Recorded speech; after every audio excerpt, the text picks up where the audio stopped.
Добрий день і добрий вечір. Вітаю всіх на нашій вебінар «Війна, квіри і Україна». Good afternoon or good morning, wherever you are, or good evening. Welcome to our webinar, War, Queers, and Ukraine. My name is Christa Chomiak, and I'm going to be the co-moderator for this session. Just a few words about who we are. We are the Ukraine Solidarity Information. We are a progressive group in Canada, and we organize webinars on a number of important issues, this being one of them. We also do a little bit of fundraising. So we did a fundraiser to support a Ukrainian shelter run by a group of feminists and lesbians, and we were able to collect over $1,800. So thank you for everyone who contributed. Now over to you, Mike. Thanks, Rastia. I'll just say a few words about the the topic for today. Obviously, almost everyone has read the write-up, but given that this is Pride Month, we wanted to have a webinar on the situation of the LGBTQI plus community in Ukraine, especially in light of recent legislative changes having to do with the Ukrainian Civil Code. The main issue being the real challenge is to have same-sex unions, let alone same-sex marriage, recognized legally. So we're also we thank our three speakers today, Olena Shevchenko, Mariia Burtseva, and Thomas Cline-Fedorus, who are going to address those issues, but also whatever other issues related to queer and feminist activism in Ukraine and elsewhere. So I'll give a quick introduction, and the speakers are more than welcome to add whatever else they would like the audience to know. So we are truly honored to have Olena Shevchenko here with us today from Ukraine, I believe in Kyiv. She's a longtime LGBTQ plus and feminist activist in Ukraine, founder of Insight, and a board member of the International Lesbian, Gay, Bisexual, Trans, Queer, and Intersex Youth and Student Organization. Olena will be speaking first, followed by Mariia Burtseva, who is a doctoral candidate at the University of Alberta in Edmonton in modern languages and cultural studies. Her research focuses on Ukrainian LGBTQI plus migration in Canada.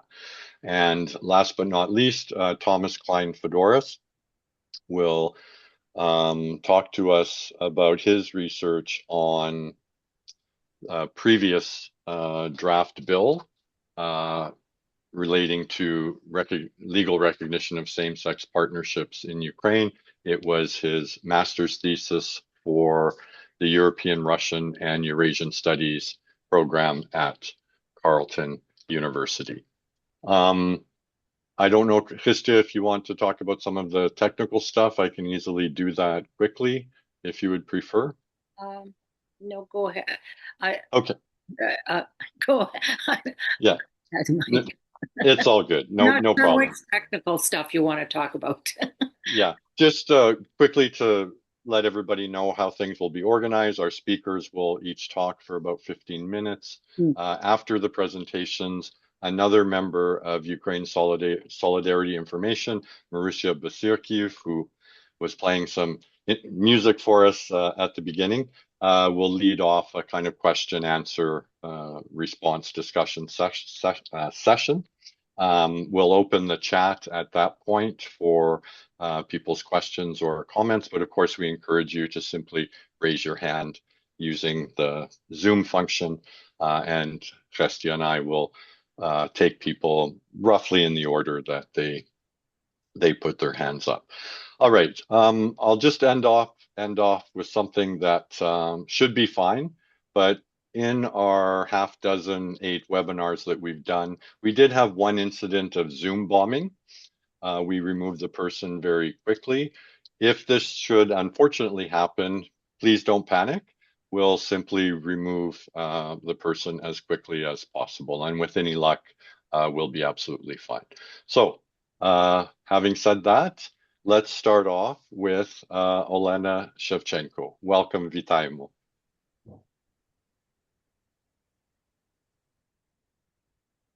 Thank you so much. I don't know. Yeah, I have a have a camera. Thank you so much for inviting me, first of all. And yes, thank you for organizing this webinar.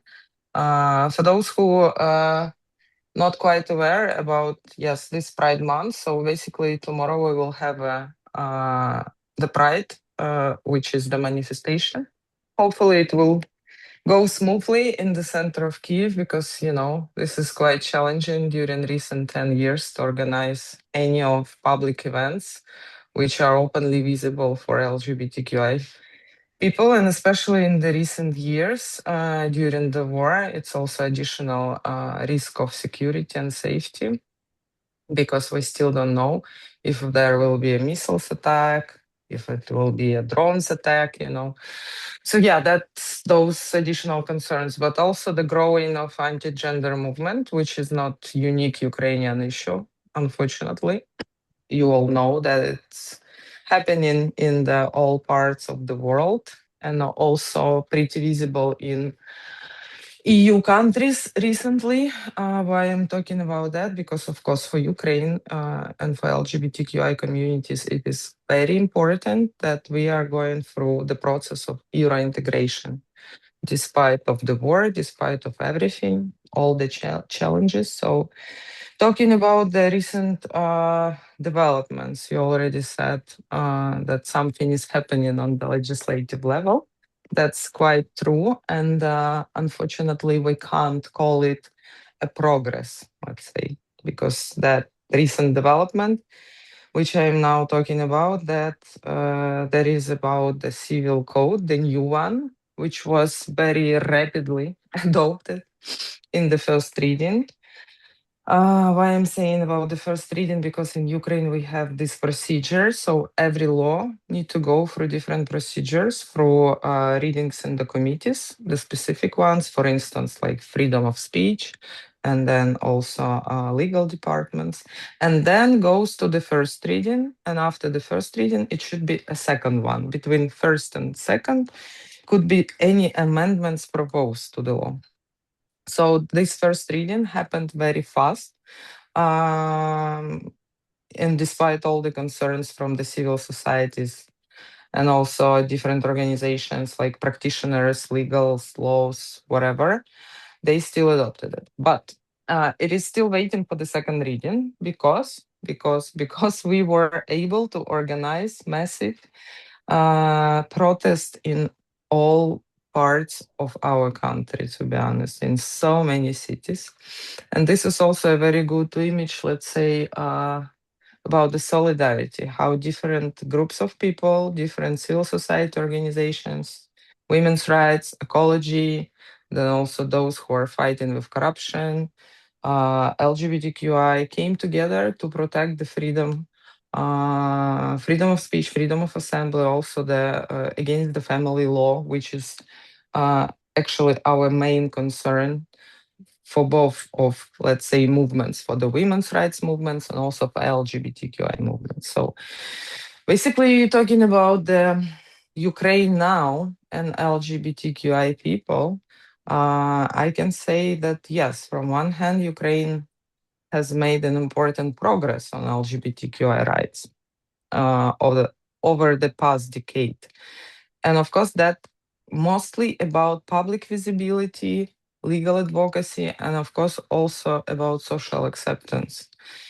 But at the same time, we see still significant legal inequalities. So LGBTQI people continue to face discrimination, hate, violence, and also this is everything, you know, despite of ongoing war, because those threats also like pretty general for all the people, not only for LGBTQI. So I mentioned already growing public support. This is true. So when we are talking about the war, very unexpectedly, I can tell you that even during the brutal war, you can see some interesting windows of possibilities. So for us, it's mostly about public visibility and visibility of LGBTQI people, especially those who are protecting Ukraine on the front line. So this is about military visibility. So thousands of LGBTQI people now serving in the armed force of Ukraine. And of course, that changed the public opinion a lot. So now we have a very interesting situation. Then the public acceptance grew significantly. And in general, public opinion not against of same-sex partnership recognition, let's say. But on the other hand, our deputies, which occupied the Verkhovna Rada, the parliament of Ukraine, still live in some past centuries, let's say. They are still so much afraid to do anything in support of LGBTQI rights. I'm not saying it's not about even marriages, you know. It's only about same-sex partnership for now, and also about the hate crime law. So they are afraid even to make a small step to support. Another progress, the strategic litigation, and this is particularly about my organization, because in March 2026, maybe you heard about that, the Supreme Court upheld a very a landmark decision recognizing same-sex couple, two gay men, as de facto a family. And that happened for the first time in Ukraine. So that was our case. Supreme Court means like we won it 3 times. On the first level, then appeal, and then the Supreme Court. And this is very interesting because after that, in new civil code, we saw a very interesting norm where they are trying, you know, then I'm trying to explain what happened with civil code. I'm saying like before this new civil code, LGBTQI people had no rights. But after, they somehow managed to do it even worse. Because what they put in the new civil code, they try to prohibit for the courts to make such decisions. They stated in the civil code that de facto family recognition could apply only for sex, so only for men and women. Can you imagine that? So this is specifically targeting LGBTQI people.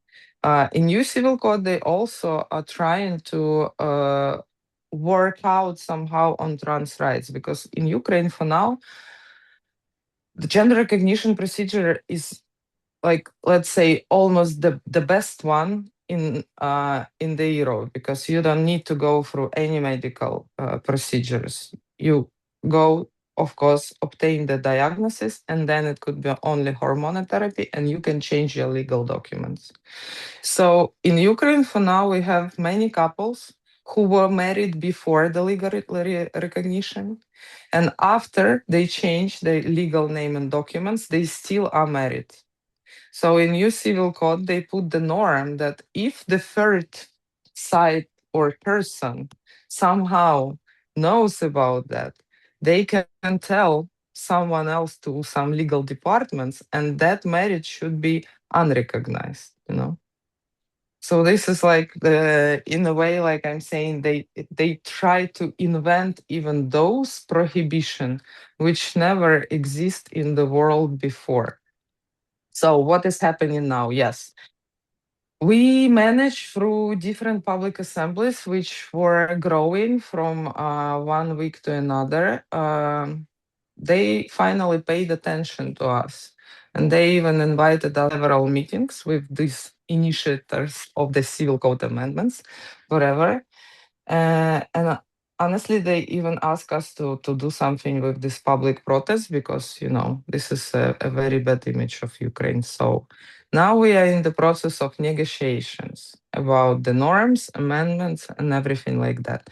So I can tell that, like, yes, our success was that we mobilized the communities, not only LGBTQI people, but also managed to create alliances and stop this very harmful legislation, not only for LGBTQI people, but also for other like women's rights, freedom of speech, also the corruption, everything which connected to land.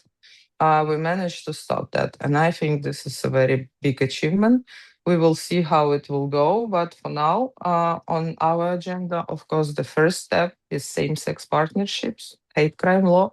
And then, of course, we will start to talk about marriage, because still same-sex partnership, in the context of war, because I know now some other people will be talking about those Ukrainians who left Ukraine. And for instance, we also, that organization, which helped so many lesbian couples, gay couples, trans people who have children to leave Ukraine, and now they are happily married in other countries.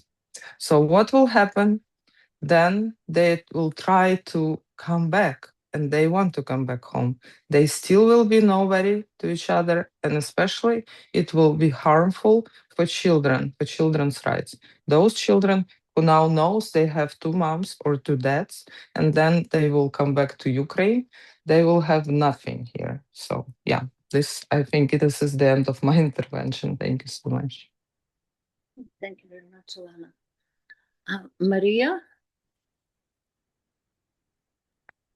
Yeah, I'm here. Okay, so first of all, thank you for inviting me to this event too.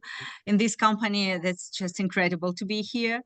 And thank you, Olena, for your insights. I believe that mine and Thomas' presentations, talks, they're going to correspond with your. So I'll start from the beginning. Good morning and good afternoon and good evening to everyone from Edmonton, Alberta, which is located within Treaty 6 Indigenous territories. And I will have some slides.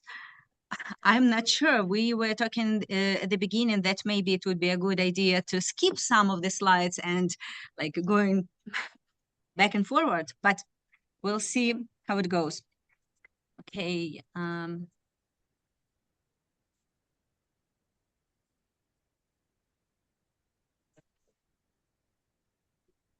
And before I begin, I'm going to briefly make some notes. The first one on terminology. I'm going to use acronym LGBTQI+ and the term queer as an umbrella term to refer to individuals within the 2S LGBTQI+ community. And the second note on my positionality, I'm by myself an LGBTQI+ Ukrainian displaced person who came to Canada after the beginning of the full-scale Russian invasion of Ukraine. Okay, I'm not sure. Can you see during the slides? Yeah. Okay, in this case, I'm going to be with them and same here. So today I would like to add to discussion and talk about some tension that has become increasingly visible in recent years. And Olena started to talk about it. So since the beginning of the full-scale Russian invasion, LGBTQI+ Ukrainians have become increasingly visible. And that's like really important part. Visible as soldiers, as volunteers, as activists, as citizens. But at the same time, important forms of legal and institutional recognition remain unresolved. I argue that this tension produces form of conditional belonging. To understand the current situation, it is important to remember that neither LGBTQI+ activism nor the struggle for LGBTQI+ rights in Ukraine began in 2022. First of all, Ukraine decriminalized homosexuality in 1991, becoming the first former Soviet republic to do so. This change was introduced through amendments to the Criminal Code of Ukrainian SSR. Which abolished Article 122 about the provision that had criminalized sexual relations between men, so-called muzhilostvo.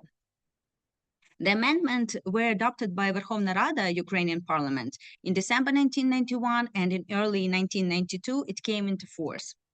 So only from that point, consensual same-sex relations between adults were no longer subject to criminal prosecution in Ukraine. But this was an important milestone, and at the same time, legal decriminalization did not produce any social acceptance or equality.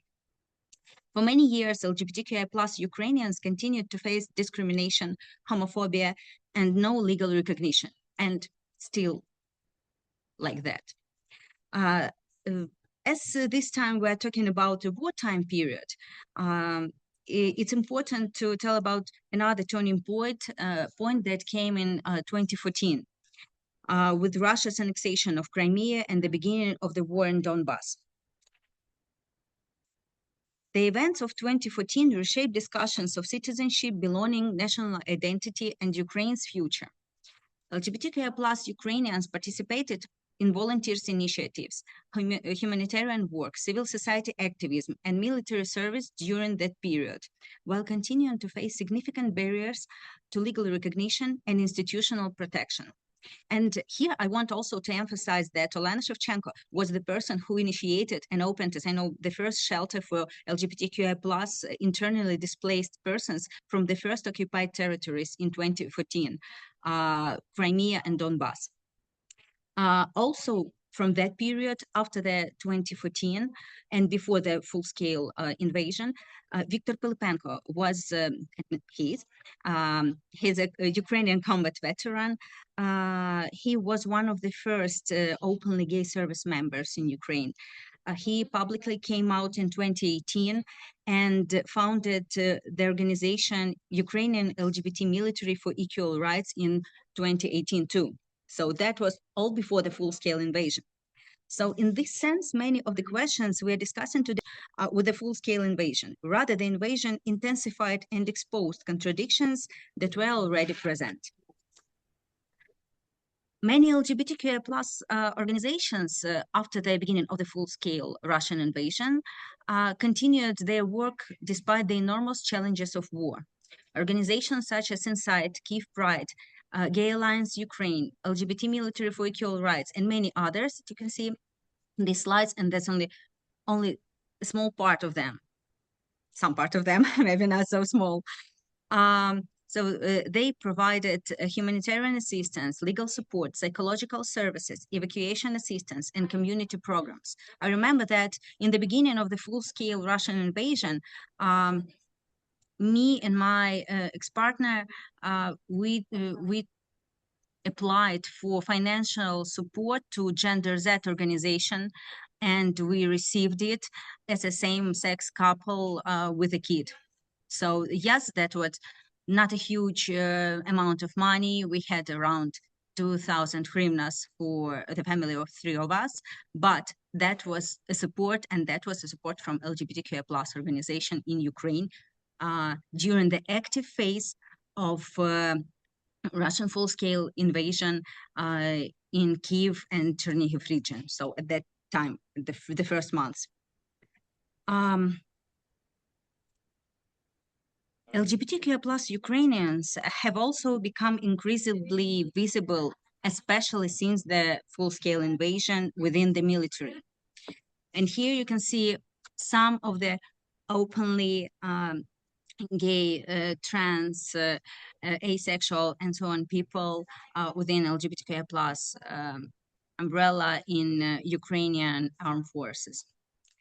And at the same time, we have to remember that so many of them, of these people, they died while they fought for their country, and yet they were closeted, and now we can see only their names. But how do we know that these exact people were in the LGBTQI plus union? Because they were, sorry, just a little bit mixed up. So they were in the union, so that's how we know about these people, but no one can show their faces because they were closeted for the public, for their families and public society. But I would like to talk about a couple examples of openly people in militaries. So one example is Antonina Krim-Romanova, a non-binary person originally from Crimea. After Russia's occupation of Crimea, they left the peninsula and continued their work as a director, performer, and playwright. Since February 2022, they have been serving in the Ukrainian armed forces. Another example is Alexander Domenko, a defender of Azovstal who spent 20 months in Russian captivity. Following his release, he became a new head of LGBT Military for Equal Rights and recently publicly announced his engagement to his partner. I'm not sure if you heard this phrase, but in one of the interviews after the captivity, Alexander Domenko said that if I would die a gay man. So only in captivity he decided he's not going to be closeted anymore. Examples such this challenge older assumptions that LGBTQI+ people somehow exist outside national struggle or outside Ukrainian society. The reality is quite different. LGBTQI+ Ukrainians serve in the military, volunteer, support displaced communities, document war crimes, raise funds for military units, and this month again, LGBTQI+ organizations are doing this. Provide humanitarian assistance and contribute to Ukraine's survival in countless ways. As a result, queer Ukrainians have become much more visible within public discussions of citizenship, patriotism, sacrifice, and national belonging. The growing visibility of queer Ukrainians during the war had also made existing legal inequalities more difficult to ignore. For many years, same-sex couples in Ukraine remained largely invisible within the legal system. However, the realities of wartime brought renewed attention to the practical consequences of this exclusion. LGBTQI+ activists, military personnel, and their supporters increasingly pointed out that same-sex partners often lacked basic legal protections in situations involving injury, hospitalization, inheritance, burial arrangements, or parental rights. As these issues became more visible, public discussions about legal recognition also intensified. Sorry, there is a lot of text of this on this slide, but I'm going to talk about it. In 2022, a petition calling for the legalization of same-sex marriage collected the 25,000 signatures required for an official response from the president. However, because constitutional changes affecting the definition of marriage cannot be adopted under martial law, so during the war, the proposal could not move forward. In this case, attention therefore shifted toward alternative forms of legal recognition.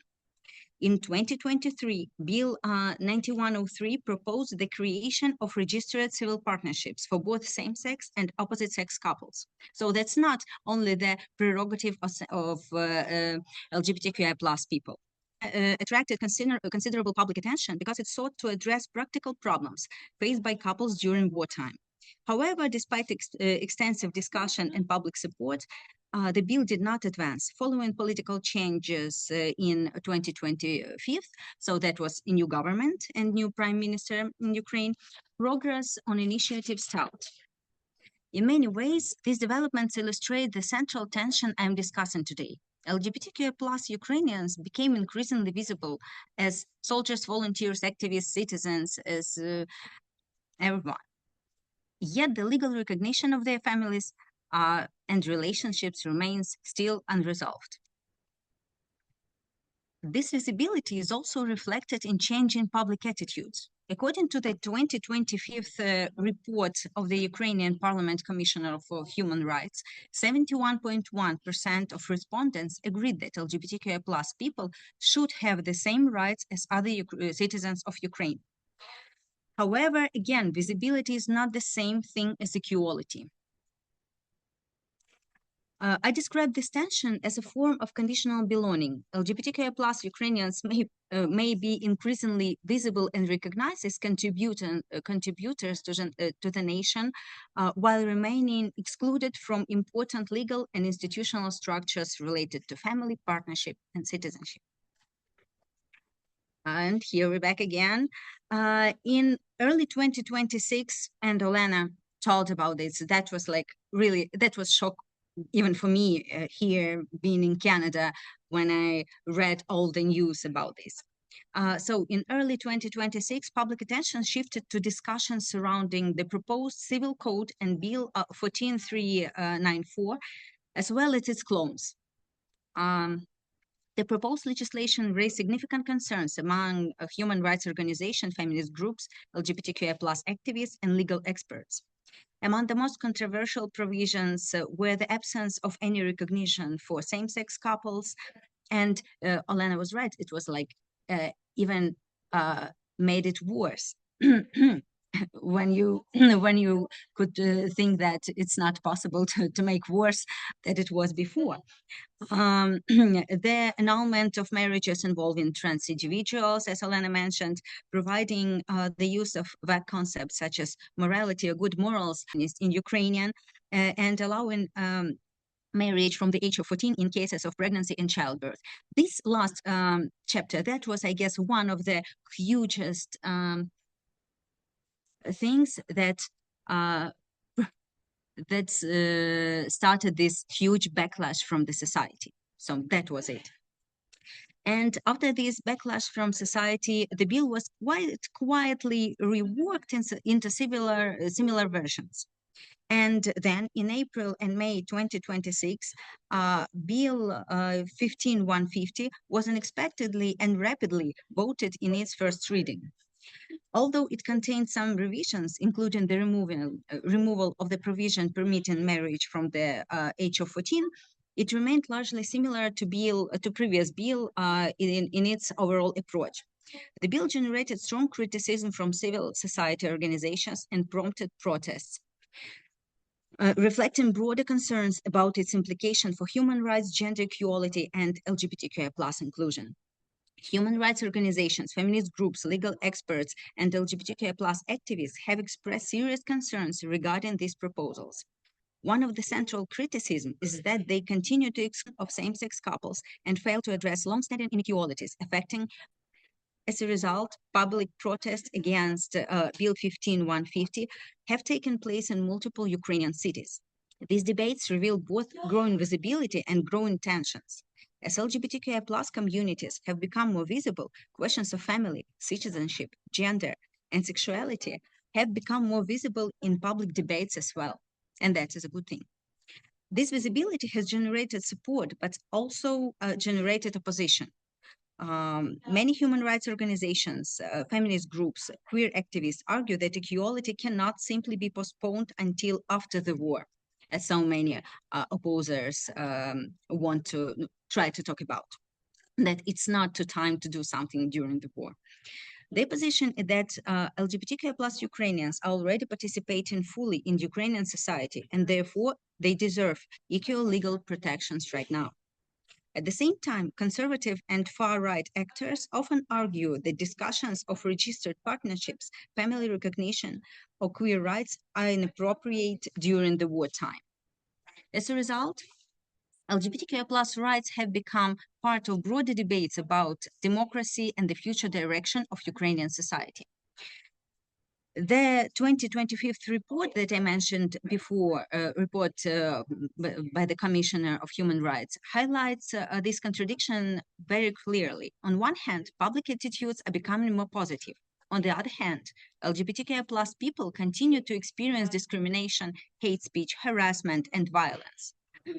The report identifies the absence of legal recognition for same-sex partnerships as a continuing systematic problem. So taken together at closing my speech, these developments reveal some paradox.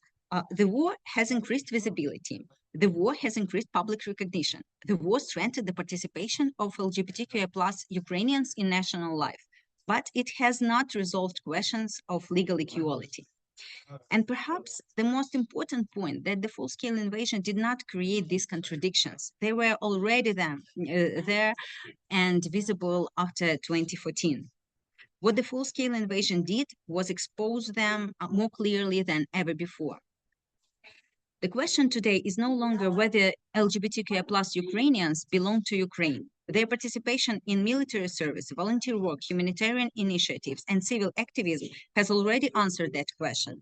A real question is whether symbolic inclusion will be accompanied by institutional recognition. And here it's important for Ukrainian future, democracy, and so on. So thank you for your attention.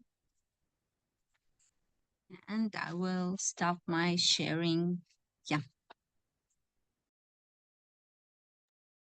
Thank you. Thank you very much, Mariia, for your presentation. And now we'll go on to Thomas. Dobry den. I'm grateful that you invited me onto this webinar to speak with Olena and Mariia.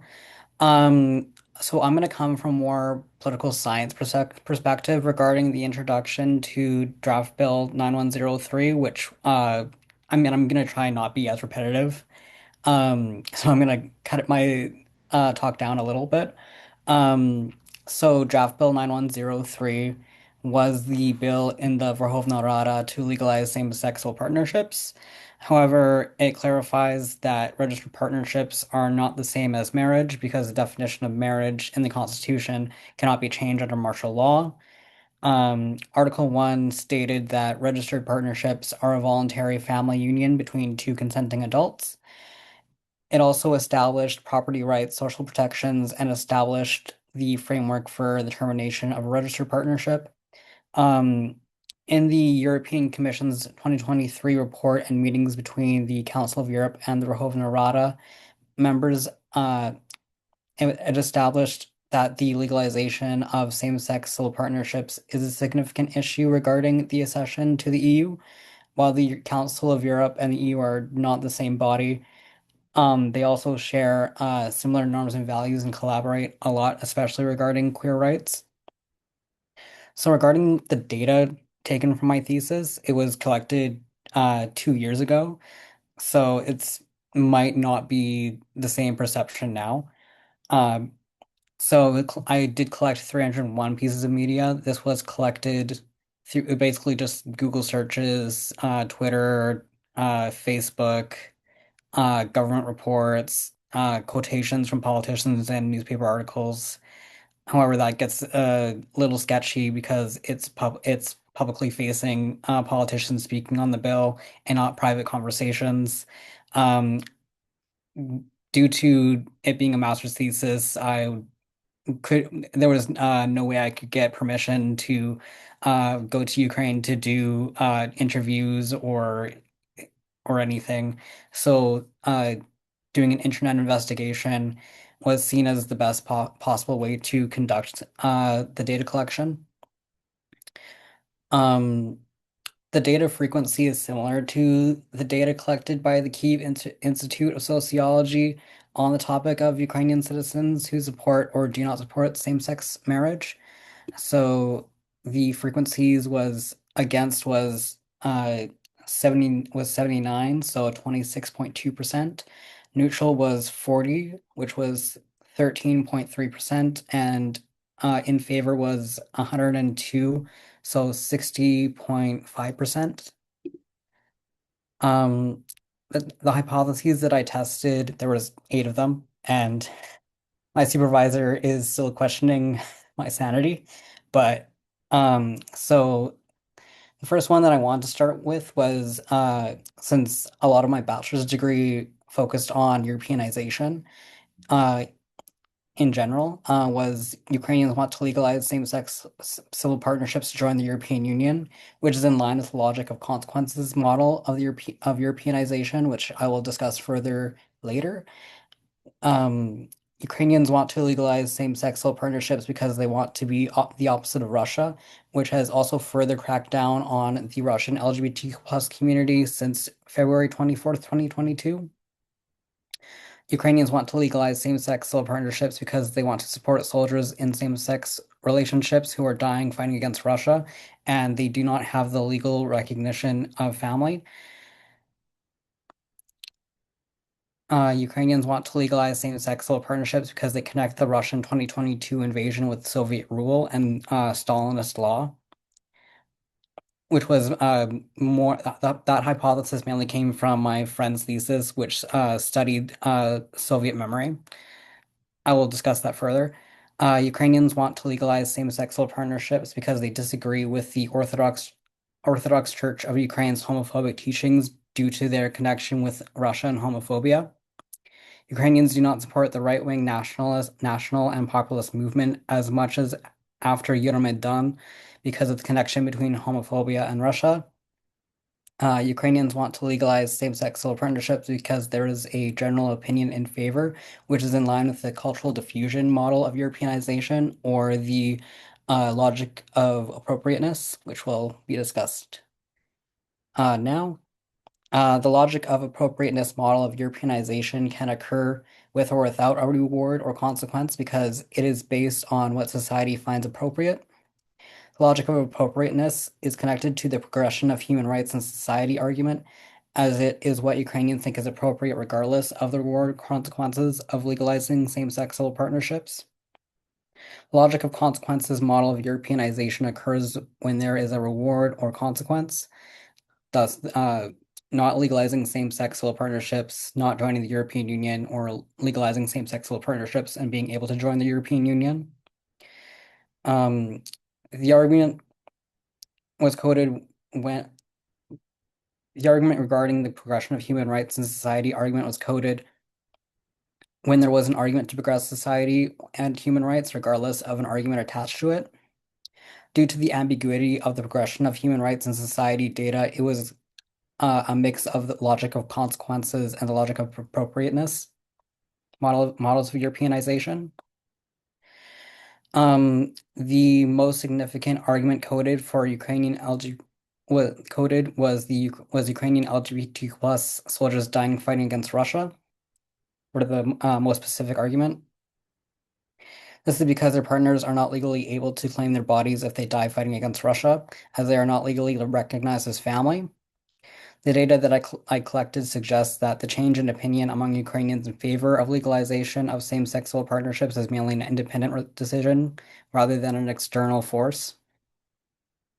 Regarding the EU, Russia, and the Soviet Union, EU accession and the logic of consequences was coded as the second most significant specific argument, while the anti-Russia argument was the fourth most significant argument, close behind anti-religion.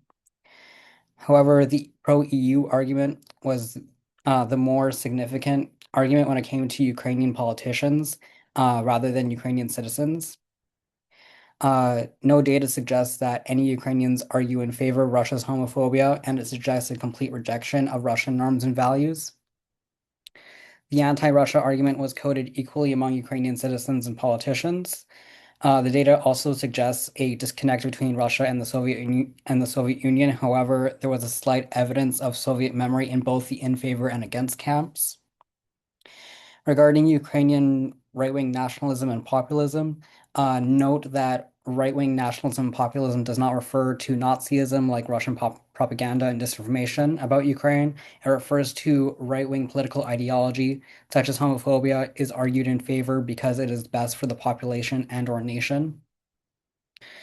The argument against right-wing populist and nationalist ideology was only coded 4 times in the data set and was the third least significant argument.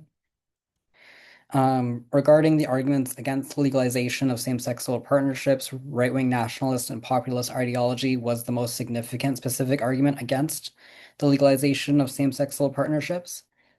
However, as well-known right-wing nationalist and populist spokespeople have changed their opinion due to being anti-Russia and against and associating homophobia with Russia, there is still right-wing populists and nationalists who associate homophobia with Ukrainian norms and values rather than Russian norms and values. Regarding religion, while being against the Orthodox Church of Ukraine's homophobic teachings was a significant argument, there is no evidence that connected Russian homophobia with the teachings of the Orthodox Church of Ukraine. While the Orthodox Church of Ukraine is a significant religious organization in Ukraine, the arguments against the legalization of same-sexual partnerships were not strictly associated with Ukrainian Orthodoxy, as it was also found in Ukrainian Judaism. Other factors include the anti-traditional family values argument, which was coded once in favor of the legalization of same-sex partnerships, being in favor of the legalization of same-sex partnerships because of war devastation was coded 4 times. Homosexuality being viewed as unnatural was coded 4 times, mainly by Ukrainian citizens, but once by a Ukrainian politician. Other concerns due to the Russian 2022 invasion was coded 9 times against legalization of same-sex partnerships.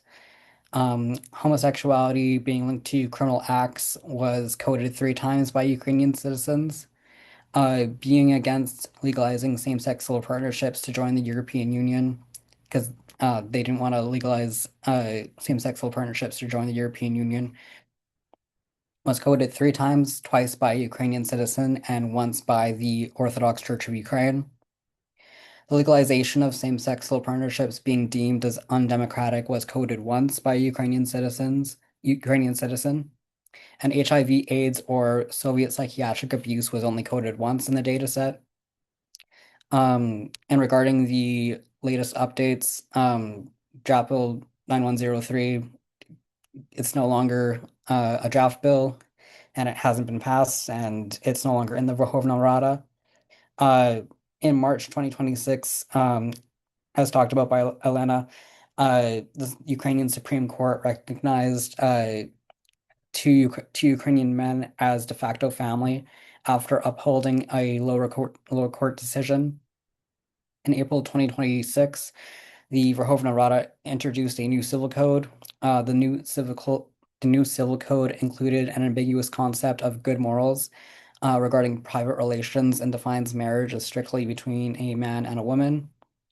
It was approved in its first reading with 254 out of the 550 lawmakers voting in favor. Since the protest, Zelensky has again supported LGBT+ rights in Ukraine, and Ruslan Stefanchuk, the Speaker of the Verkhovna Rada, has held meetings with LGBTQ+ organizations regarding the new civil code. The European Union has also opened the fundamentals negotiations cluster with Ukraine, which includes minority rights. However, it'll have to be seen whether or not LGBT+ rights are discussed about, as negotiations haven't officially started. And that is the end of my notes. Thank you very much. Thank you very much, Thomas. I'm going to, before I open the floor to others, I'm going to first ask Mariia Buturkiu. Mariia, are you there? Yes. To ask a few questions, and then I'll have an opportunity for also the discussants if you have questions of each other. Mariia? Thank you, Olena and Mariia and Thomas, for your words. Olena, thank you for showing us both the sites of oppression and the sites of liberation for vis-a-vis queer community in Ukraine during wartime. As always, you are unafraid to show us what needs to change within the struggle for decolonization and liberation, but also it's so heartening to hear news of the leadership that the queer community has taken in fighting this oppressive bill, and the alliances that you managed to build, which sound kind of unprecedented, and that's really exciting to see. It's such a shocking bill. I was just going over some of the details. I mean, this has since been amended, but the first version was meant to legalize marriage for children as young as 14. I mean, this is particularly problematic for young women. It erodes rights for people with disabilities. Questions of morality are brought up constantly, with morality being the responsibility of women. So I wanted to ask you, Olena, because you're in the thick of it, what kind of pressure are these legislators under? We know, and you talked about this in my film, that the gay propaganda laws in Russia and around the world are largely a result of pressure from the evangelical right. Would you say that this is a factor in this just astonishingly regressive civil code? And then related to that what is the response from the EU? Is there a counter pressure from the EU? And finally, do you feel hopeful that this this code can be thrown out or at the very least largely amended? Yeah, thank you so much for such a complex question. Yeah, I wanted to say that so many things changed since we met with you for that movie, you know. It's been more than 10 years already. Yeah, But I want to unfortunately, also say it's really good to see you, and I hope you're okay. I mean, it's just been a very hard 10 years, and I'm so grateful that you're still doing this work. yeah, complex.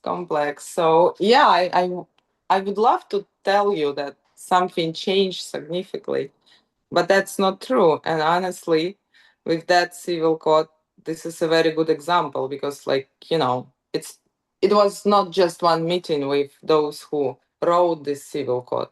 They said they spent almost 6 years on doing this perfect, great job, you know, to classify everything and put it in one document because the civil code itself, it's more than 2,000 pages. Like, you know, it's 9 books there. So it was quite a thing to analyze everything. And we fortunately had this resource to do this complex analysis. And yes, regarding women's rights, it's really awful, to be honest. And then hopefully it will be stopped because now it's the question about the strategy. We have only two choices. One is we are completely against that civil code and it need to be stopped, not voted in the second reading. And another one, of course, to work on that with the amendments. So we will see. And talking about the influence, yeah, that's quite openly talked, let's say, at least from some government officials, which we had several meetings. So, for instance, during one of those, on my question, how did it happen actually? Because we are going to, to EU with all those processes in Euro integration, amendments, our laws, whatever. And the answer was from the very high level official. He said, like, yeah, of course we are going to EU, but nobody knows when and how it will happen. And look what is happening with EU. So we need to balance between United States and EU. And we all know what is happening now in United States. So this is the answer to your question. Yes, it's still about that influence. And this good morals concept, it came, you know, from where? So this is why it's happening in Ukraine, because yeah, the world is shaking, and our government officials, I'm sure, like 100% sure, they are trying to understand which side to take, conservative or let's say the one which is associated with democracy. So that's my answer. Yeah, thank you. Would you say that Trump/Vance are on some level involved in this?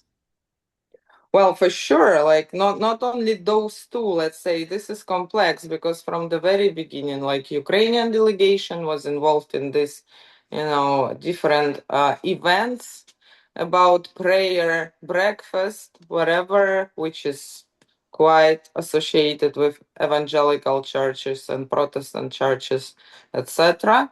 Yes, they have a huge influence in Ukraine, for sure. It's about money, it's about resources, it's about power, and everything like that. Yeah. Do either Mariia or Thomas have anything to add to that? Or I maybe will add like a really short comment.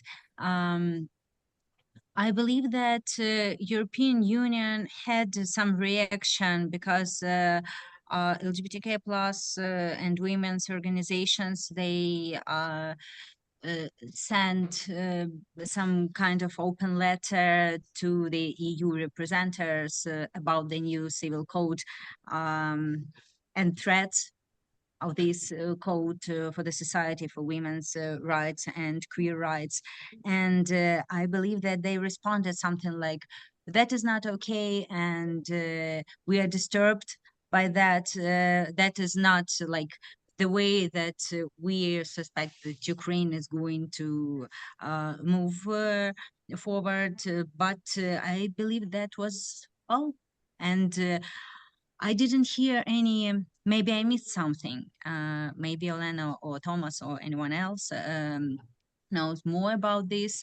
But I believe that that was all the reaction, not the official letter about the, like, oh my God, you have to stop that if you want to go to move forward to European Union. But at the same time, we have to understand that Hungary, Italy, Poland, these countries are not LGBTQI plus friendly. Maybe we are waiting for some changes finally in Hungary, but what can we tell about other countries? So if we are not talking about Western European countries, so the region of more eastern parts of the central eastern parts of EU countries, they have like also not very pleasant and openly good policy. Poland was forced to acknowledge marriages, same-sex marriages, just recently, a couple of months ago. And that was not because they wanted to do that. So yeah, just this small comment. I want to ask a question about same-sex marriage. And Thomas, I think you did a good job of actually enumerating the different from the West reasons that that the struggle for same-sex marriage in Ukraine. I mean, I'm part of a community that was skeptical and somewhat critical of the resources that were committed within the Western queer community towards same-sex marriage. We had concerns about the state being involved in bringing the state into our private lives. We had concerns about the exclusion of, non-coupled queers in this struggle, and about a move towards heteronormativity. Now, I think the reasons in Ukraine are quite different, and certainly war, creates a different reason and a different need for that. But I wonder if any of you can speak to, why, given, same-sex marriage was legalized 20 years ago in Canada. So we've had a chance to see both its benefits and its problems. And I can also tell you that the divorce rate is quite high. But what is different in Ukraine, and is there a case to be made for a different kind of reason for same-sex marriage besides acceptance and normalcy? I don't know if you want to start us off, Olena. Well, it's let me tell you my personal opinion. Yeah, of course, I understand that like the institution of marriage, it's kind of bureaucratic and very powerful institution, which we can criticize from different angles, and this is fine.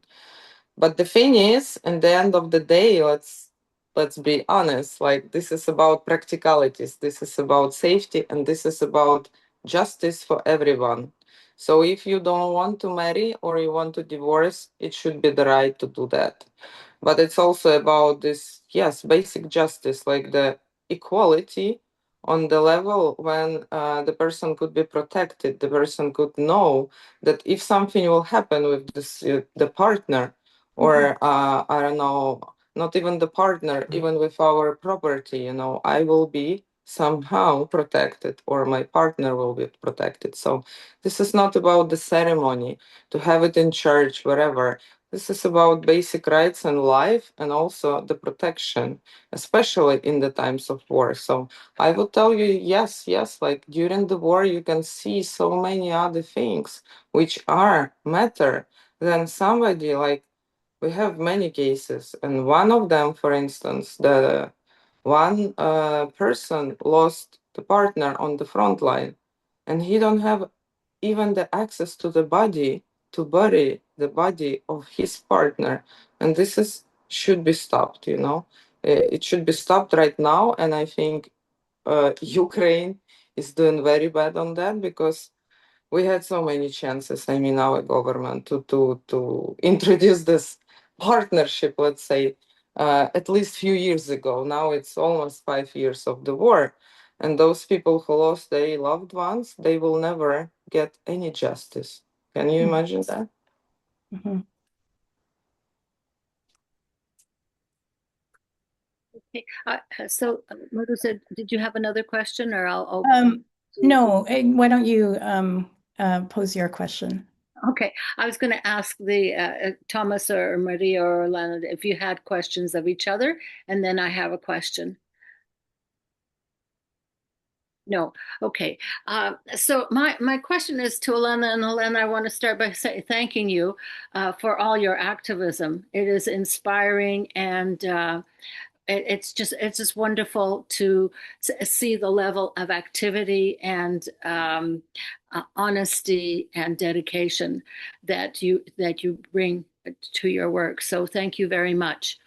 I was very happy to hear you talk about the coalition between women's groups or feminist groups and the queer community in challenging this draconian civil code that had passed the first reading.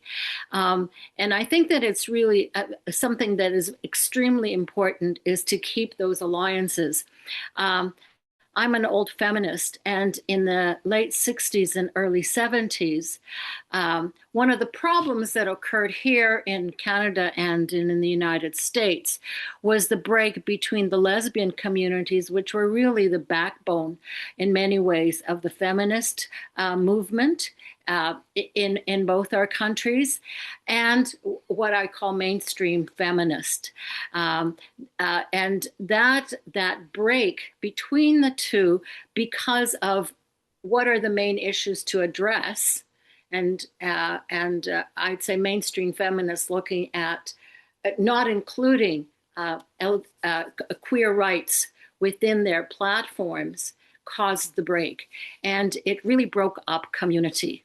So I would like to just hear how you see that alliance between feminist or women's groups and the queer community, not only on this the civil code, but in general. How do you see that, and is it something that is growing?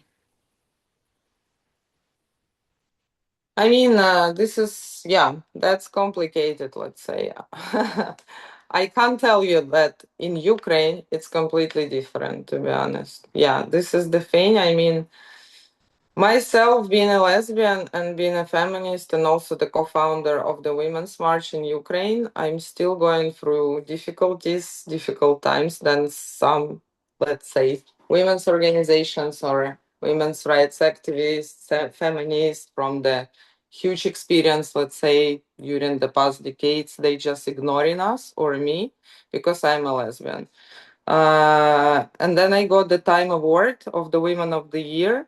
It was a huge scandal because, you know, in so many comments and also private discussions, I heard something like, could she represent all the women because she's the lesbian? She needs to be like this LGBT, whatever. And within the LGBTQI community, you also don't have a place because they are saying that's only lesbians. You need to represent lesbians, you know?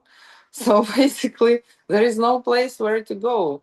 But honestly, I don't care. I don't give a shit about that because for now, for us, this is very important to fight for something, to fight for our Ukraine and for women women, including LGBT women. So I really don't care. I love that. Okay. Should we, Mike, did you have, or do you have another question, Christian? Yeah, I just would like to ask a basic one, perhaps starting with Thomas. I was just thinking, your research is on the earlier draft bill that is sort of, I was doing a little bit of digging online just to find out, to follow all the legal machinations, and obviously the bill's been tabled for all intents and purposes. It's done. So I'm curious if you were surprised in any way at the provisions of the new bill, the latest one, given the sets of arguments, in particular, in the data that you looked at, the media pieces. Are there any connections between the arguments against same-sex partnerships, at least, and the stuff that's appeared in the new bill, the most recent one that we've seen? I'm in more directly, are you surprised at the content of the new bill, given your research on the previous one? I guess is a much more concise way to put it. Thanks. I wasn't shocked, but I was more disappointed. Because as Olena has pointed out, the Verkhovna Rada is still very conservative and is still very much stuck in the past. And I'm very grateful for Olena's advocacy regarding the civil code. And I hope there is some bottom-up power to change the civil code more. And I hope the Verkhovna Rada listens.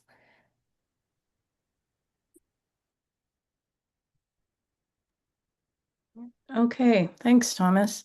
I want to open it up to the audience. You can just going to open up the gallery view. You can either raise your hand or pose a question in the chat.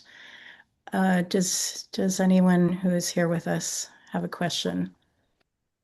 I think I saw a hand. Is it Elliot? Yes. Okay, please go ahead, Elliot. Or not?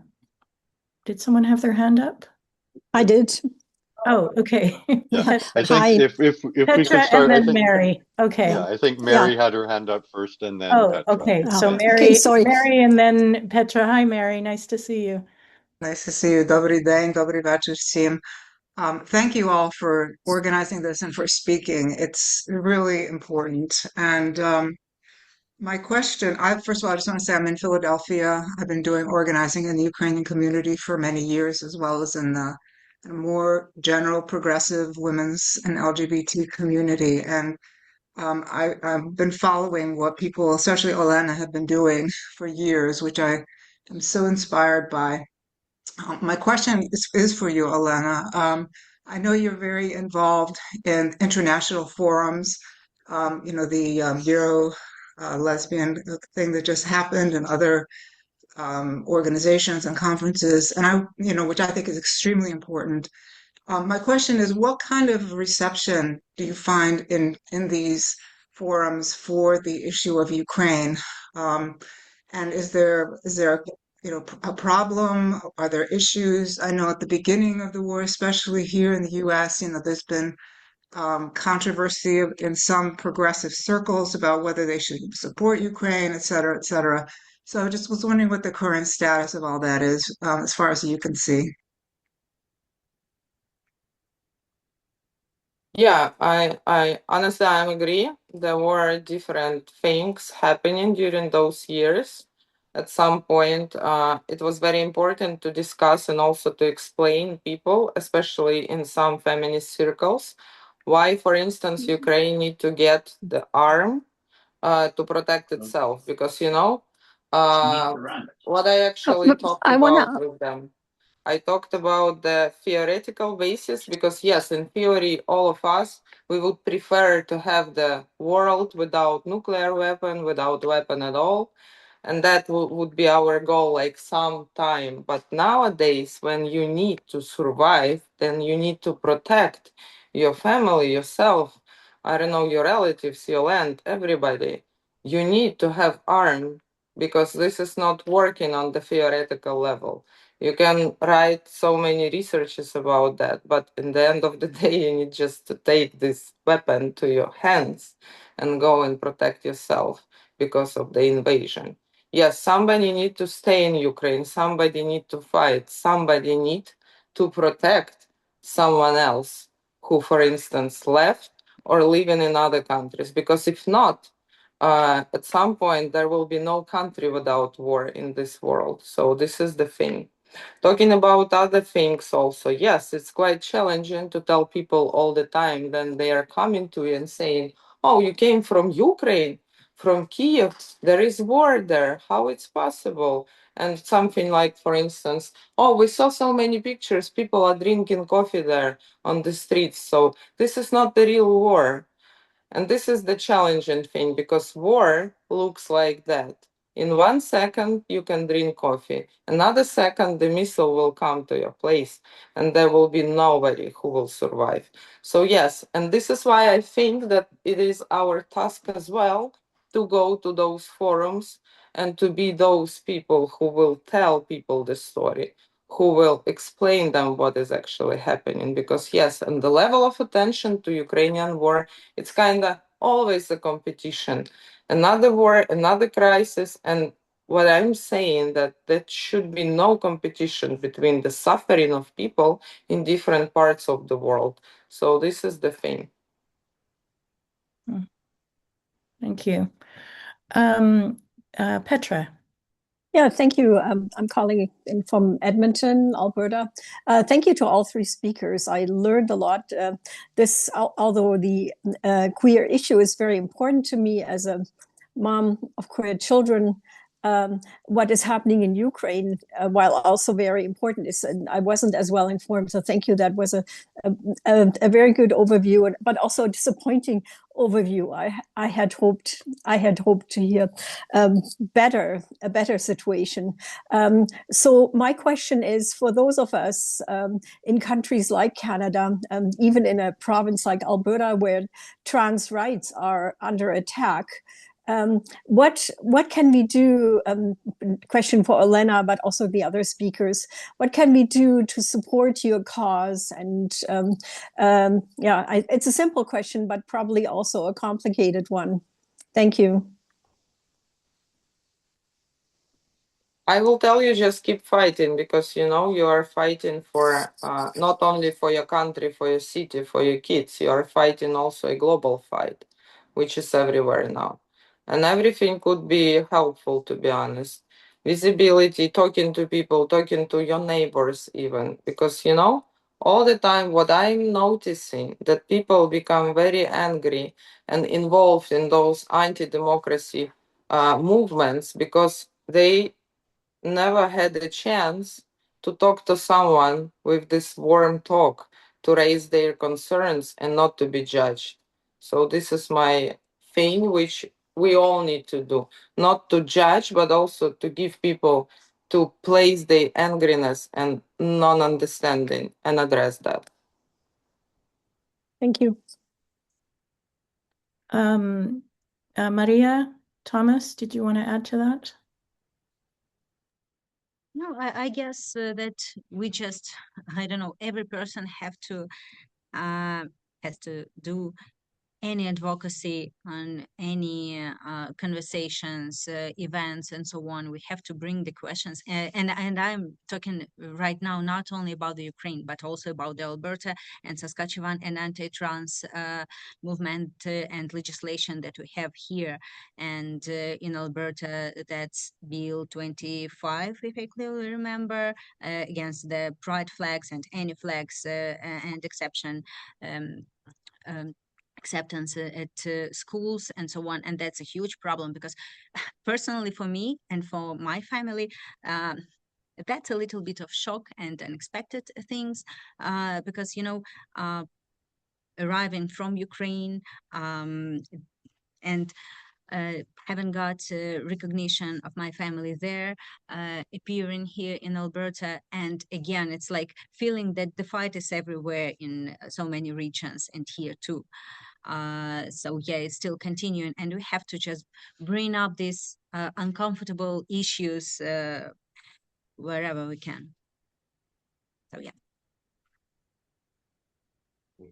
If I could, I think I have just a quick comment and question for the panelists, but I see that Thomas has his hand up, so please go ahead, Thomas. I'm probably not going to have the most positive perspective on this, also coming from being gay and trans from the Alberta Ukrainian diaspora, and seeing what's been happening in the trans community, especially with advocates like Annie Murphy and friends who I still have back in Alberta. Like, regarding the Alberta situation, I've been just being like, just leave, honestly. But as I have moved to Ottawa and I'm planning on staying here because of the Alberta situation. However, like, I still have friends back in Alberta who are still fighting the good fight regarding trans rights. And so I probably have the mixed reaction of do what you need to survive. And certainly we need to educate the diaspora, which has been slow to be part of, to recognize queer rights as part of the struggle of Ukrainian liberation.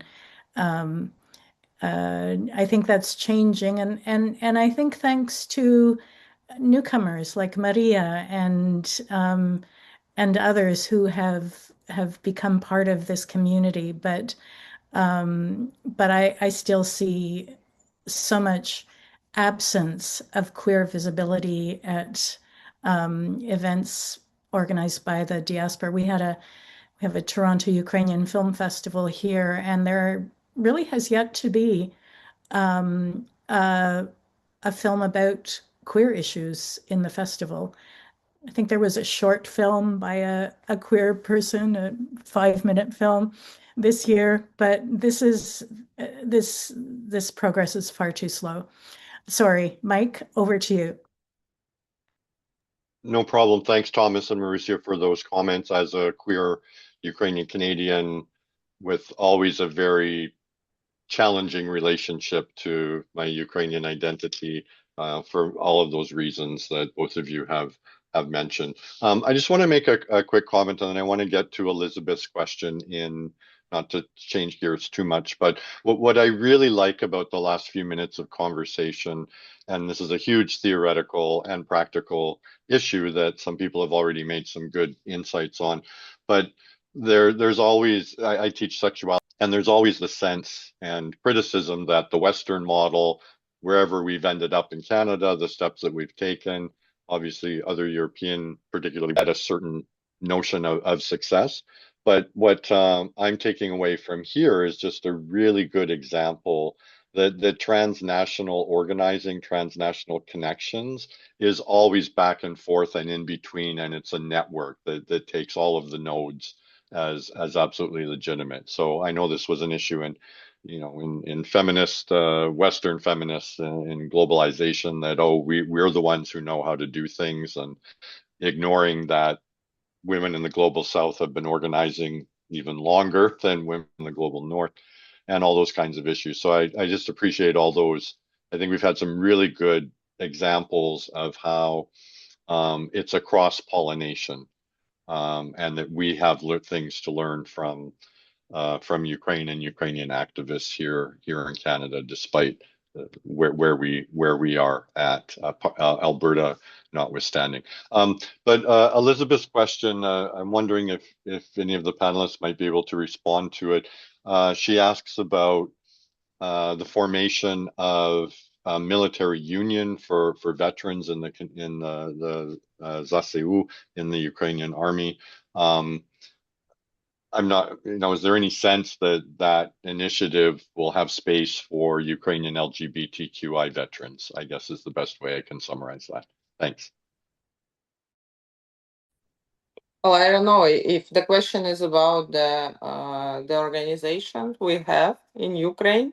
for LGBTQI militaries. So this is both for the veterans and also for those who are still serving in military. And this organization is trying to help anyhow, in so many different ways. And we also do, honestly, mostly we are helping to women in military, but of course, many of them are lesbians, bisexual, trans people. So this is everything which is possible, and of course also dealing with legislation, because legislation issues also is a huge part of that. It's not only to, to give humanitarian, psychological, and legal support, but also trying to change the agenda in the military, which is not still very welcoming for any women or LGBTQI people. Yeah. Great. Thank you. Will Mariia or Thomas, any response? Totally No, fine if not from my side. I guess I paid some attention to LGBTQ plus militaries union in Ukraine, so I guess that's it. It is there and it's working actively, and advocacy is huge, and that's a good example of this visibility, and that for some right-wing activists, opposers of so-called LGBTQ plus propaganda and so on, they it's really difficult, I guess, to argue with the person who is a veteran, military veteran, who was in captivity and now the head of the organization, and how the person who is sitting at home in any city in Ukraine, being at home and just having time of graffiting queer and women's organizations building, such as Isus Akbar on the Easter, I guess that was in your office, Olena, in Frankivsk, and so on. All these, the right-wing activists, they are doing like hateful things, and LGBTQ plus person is fighting and representing the union of militaries. So how these people can even argue on one level? So as for me, I have this huge, proud, and amount of everything, all my thoughts about militaries, queer militaries, and not for right-wing boys and girls who are just living haters. So yeah, that's it. Okay, thanks. So it's going to be Pride next weekend in Toronto. There will be an ever-growing contingent of Ukrainian queers at Pride since 2022. Olena, I wanted to ask you, just as a closing question, what do you expect to happen tomorrow? Will will protest about the civil code be prominent in the march? What kind of turnout do you expect? What kind of right-wing presence? And also congratulations. I mean, I think this is the 12th Kiev Pride, or is it even more than that? It's it's very hard to tell you what we can expect. For sure, we know because we're monitoring what is happening. We know it will be a huge counter demonstration, the violent one, most probably. And yeah, but it doesn't matter, to be honest, anymore. I mean, so many people in Ukraine are so pissed already about everything which is happening. So I don't know, my honest personal position. I always said that I don't have this fear to be beaten, whatever. Fight is a fight, pride is a right. It's not a celebration. And everything which is happening in all other countries is also telling us some interesting messages that maybe it was too much, maybe it was too early to celebrate. Because yes, pride is right, and we all need to mobilize ourselves in every city, in Canada, in Ukraine, in every country, around the world, and to fight for our rights, because if not, we know what will happen. Yeah, we see Russia, and that lets us know one of the worst case scenarios. Okay, over to Hristia and Mike to close the event.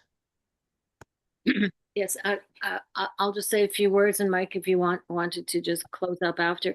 I wanted to thank everybody that took part, to our speakers. I want to just, in my closing, reiterate what Olena said. We have to organize. I'm from Edmonton, Alberta, and precisely because so much regressive legislation is taking place here, we have to organize, and that's what we're doing. And so I urge everybody that's here to do exactly that.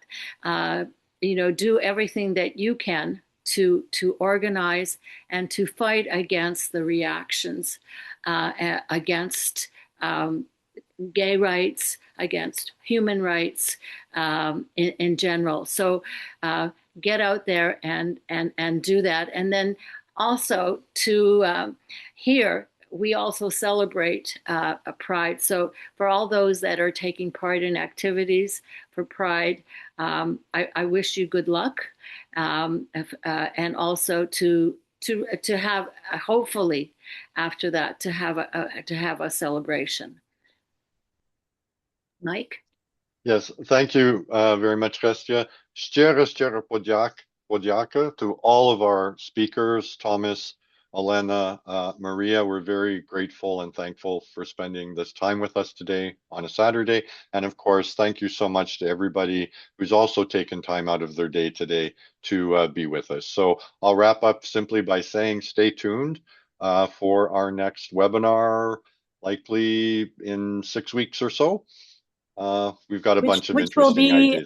Which will be most probably hosting the Ukrainian participants on the recent humanitarian flotilla to Gaza. So we'll keep you posted. Yeah, sounds good. All right. I wish everybody a wonderful day, wonderful evening. Happy Pride. Bye-bye.